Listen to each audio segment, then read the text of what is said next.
ডাকসু নির্বাচনের আগে শিবির সমর্থিত যে প্যানেলটি ছিল তারা লেজুর বৃত্তি না করার বা মাদার অর্গানাইজেশনের সাথে কোনো সংশ্লিষ্টতা না থাকার যে দাবি তুলেছিল, যে শব্দ ব্যয় করেছিল, সে মিথ্যা আশ্বাস শিক্ষার্থীদের দিয়েছিল, সেইগুলো সব ভঙ্গ করে তারা দাঁড়িপাল্লার পক্ষে ভোট চায় সারা বাংলাদেশেই বিভিন্ন আসনে হেলিকপ্টারে ভ্রমণ করে।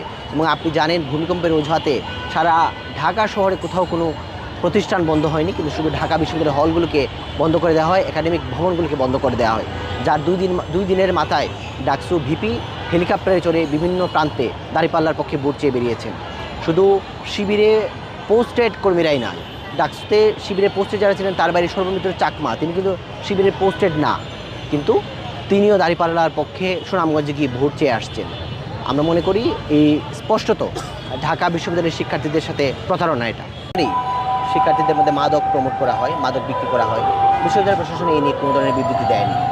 ওয়ালটন বিএলডিসি ফ্যান, খরচ বাঁচে 65% পর্যন্ত। ওয়ালটন বিএলডিসি ফ্যান ছড়ায় স্বস্তির সবুজ হাওয়া।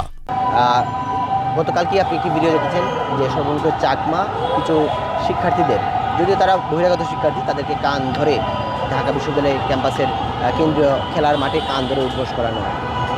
তার পাশাপাশি আরও বিভিন্ন ধরনের অকারেন্স আছে যেগুলোর কারণে ডাকসুর ইখতিয়ার বহির্ভূতভাবে তাদের সদস্যরা কার্যক্রম পরিচালনা করছেন।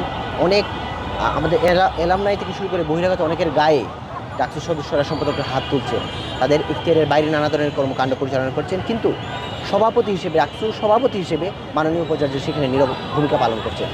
সেই জায়গা থেকে ঢাকা বিশ্ববিদ্যালয়ের শিক্ষার্থীরা সর্বমিত্র চাকমাকে ডাকসুর ভিসি হিসেবে সম্বোধন করে থাকে।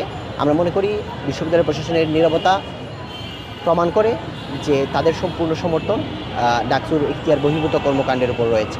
এবং ডাকসুর ভিপি এবং ডাকসুর বডি সম্পাদক বা ভিপি জিএস যেই কর্মকাণ্ড করুক, পুরো বডিকে অবশ্যই এ বিষয়ে তাদের অবস্থান ব্যক্ত করতে হবে। তাদের যদি পক্ষে বিপক্ষে অবস্থান না নেন তাহলে ধরে নিতে হবে যে ঘটনার সাথে তাদের পুরো বডির সংশ্লিষ্টতা রয়েছে।